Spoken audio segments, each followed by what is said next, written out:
Chicago doesn't warn you before it changes your life.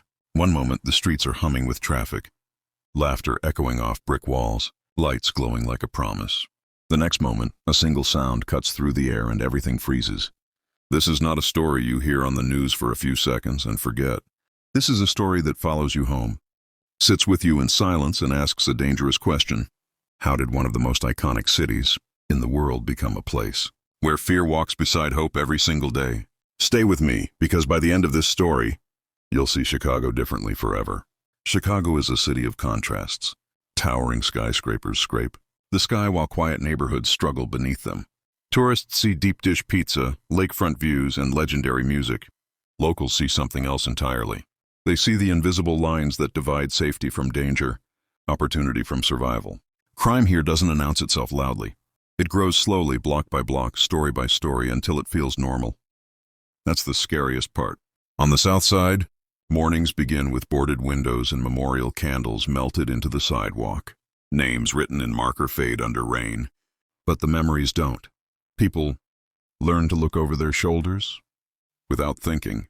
On the west side, sirens are so common they blend into the background like city noise. Kids learn which streets to avoid before they learn long division. This isn't about statistics. It's about moments.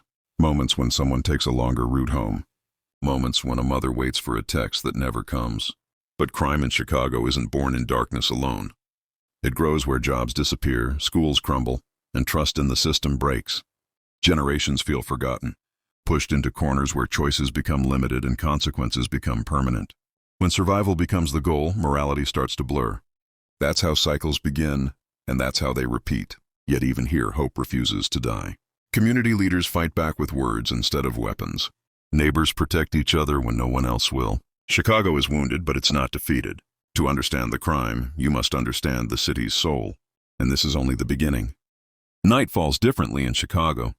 When the sun sinks behind steel towers, the city doesn't rest. It reveals itself. Streetlights hum, shadows stretch across cracked sidewalks, and the air feels heavier, like it's holding its breath. This is when Chicago tells the stories tourists never hear. Sirens become background noise.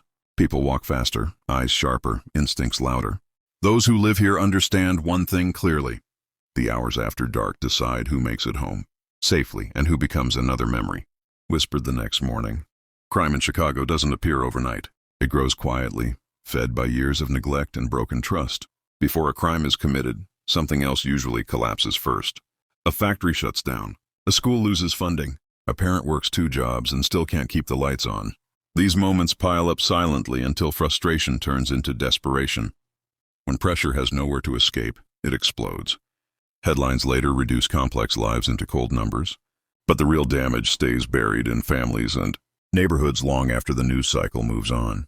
For many young people, crime feels less like a decision and more like gravity pulling them in. When everyone around you is struggling, survival becomes the only goal that matters. Gangs offer protection when safety feels absent. Money arrives quickly but disappears even faster. Respect is earned through fear instead of trust. It's a dangerous exchange, one that promises power but delivers loss. And once someone is inside that world, walking away can feel harder than staying. Law enforcement patrols the same streets every night, but trust remains fragile. Some officers want change. Some residents want justice. Between them stands history, heavy, complicated, and unresolved. Decades of mistrust can't be erased by flashing lights alone. Real progress moves slowly. It grows through accountability, conversation, and presence that lasts longer than a single patrol shift. Still, Chicago refuses to surrender. Mentors stay late. Teachers spend their own money. Mothers turn pain into purpose. These quiet acts rarely make headlines, but they save lives one decision at a time. Crime may shape Chicago's story, but it does not own it. The city is still fighting to write a different future. Every crime leaves a shadow, but the real damage isn't always visible. It hides in empty chairs at dinner tables, in unanswered phones, in routines that suddenly stop. Chicago's crime story is not just about those who commit acts, but about everyone forced to live with the aftermath. Long after police tape is removed and streets reopen, lives remain permanently altered. Hospitals see the results first. Doctors and nurses grow familiar with faces marked by stress and fear. Emergency rooms become crossroads where lives collide with consequences. Some patients heal and walk away, carrying scars both seen and unseen. Others never get the chance. Families wait in hallways, hoping for miracles, bracing for grief. These moments rarely make the news, yet they define the city's pain. Then there are the courts. Courtrooms fill with young faces and tired eyes. Judges see patterns repeat. Promises of change echo again and again, often spoken too late. A single decision made in seconds can erase years of potential. Education pauses. Dreams shrink. Futures narrow. The system processes people efficiently, but healing moves far slower. Neighborhoods feel the weight collectively. Businesses close early or never reopen. Parks empty at sunset. Trust between neighbors weakens as fear fills the gaps. Children absorb this tension silently, learning caution before confidence. Trauma becomes inherited, passed down through warnings and restrictions meant to protect but also limit. Yet even here, resistance exists. Counselors help victims reclaim control. Former offenders return to guide others away from the same path. Churches, nonprofits, and local groups stitch together support where institutions fall short.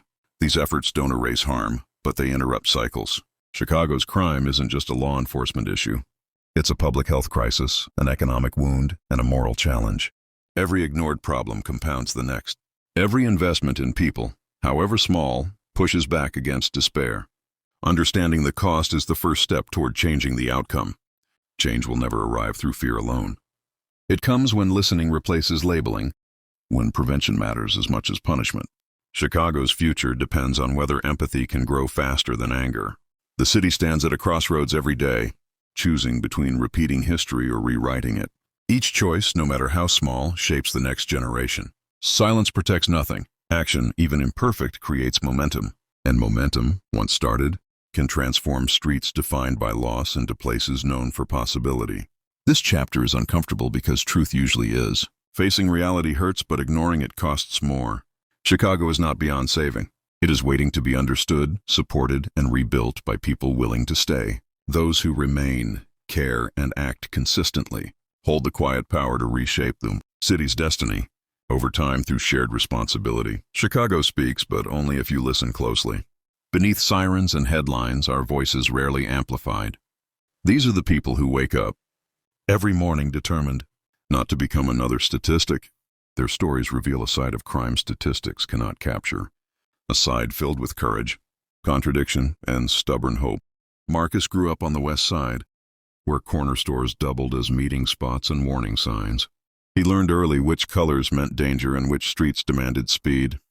When his best friend was lost to street violence, Marcus faced a choice: sink into anger or redirect it. He chose mentorship, turning grief into guidance for kids walking the same path. Alicia runs a small beauty shop on the south side. She keeps her lights on late because neighbors feel safer when they glow. Her shop has survived break-ins, slow seasons, and fear.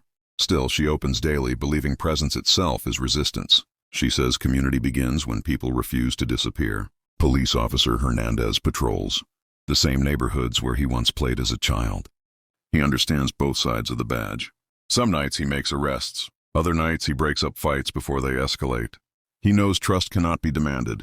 It must be earned slowly, conversation by conversation. These individuals represent thousands more. Parents who check windows before bed. Teachers who become counselors. Teenagers who dream quietly because dreaming loudly feels risky. Crime affects them all, but it does not define them. They redefine it through resilience. The media often reduces Chicago to flashing images and alarming numbers. What gets missed are the ordinary acts of bravery. Walking a sibling to school, starting a community garden on an abandoned lot, calling for help instead of retaliation. These actions rarely trend, yet they save lives. Real change does not arrive overnight. It grows when stories replace stereotypes, when listening replaces judgment, when investment targets roots instead of symptoms. Chicago's blocks are not broken. They are burdened. The city's future depends on which voices grow louder. Fear speaks fast. Hope speaks patiently. The question is which one we choose to amplify, because every city becomes the story people tell about it, and Chicago is still writing its next chapter. Those voices matter because silence allows harm to grow unchecked. When communities speak, systems must respond. Progress arrives through patience, funding, accountability, and time. Mistakes will happen, but retreat guarantees failure. Chicago has survived fires, riots, and loss before. It learned, adapted, and rebuilt. Crime is another chapter, not the ending. What happens next depends on who stays engaged, who listens longer, and who believes change is possible even when evidence feels painfully thin. For the city, tomorrow is still unwritten together always. Chicago stands at dawn, bruised but still breathing. Every long night is followed by a morning of choices. This chapter is not about fear, but responsibility. Crime didn't appear by accident, and it won't disappear by wishes alone. The city's future depends on whether action finally follows awareness. Change starts where attention stays. Investing in education opens doors before streets close in. Mentors, counselors, and funded schools give young people options. Showing them power comes from skill, creativity, and purpose, not intimidation. Economic opportunity matters too. Jobs rebuild dignity, local businesses strengthen neighborhoods, and hope grows where stability exists. Crime feeds on scarcity. Opportunity weakens it. Accountability is essential. Law enforcement must protect without bias and build trust through transparency. Communities must reject silence when harm occurs and refuse to glorify violence. Justice works only when applied equally. Chicago has always been resilient. The city rose from ashes before, adapting to change. Crime is another test of its character, and passing it requires patience, leadership, funding, and courage from everyone, not just those directly affected. Viewers are part of the story too. Awareness drives pressure, which drives policy, which shapes lives. Every life redirected, every conflict prevented, every voice heard pushes the city closer to balance. The ending isn't written yet. Chicago can become safer and fairer, but only if commitment outlasts outrage. This story continues in classrooms, council meetings, neighborhoods, and homes. What happens next depends on collective will. Neglect creates cycles, but care, investment, and courage build safer futures. Real change demands patience, unity, and consistent action. Responsibility belongs to everyone,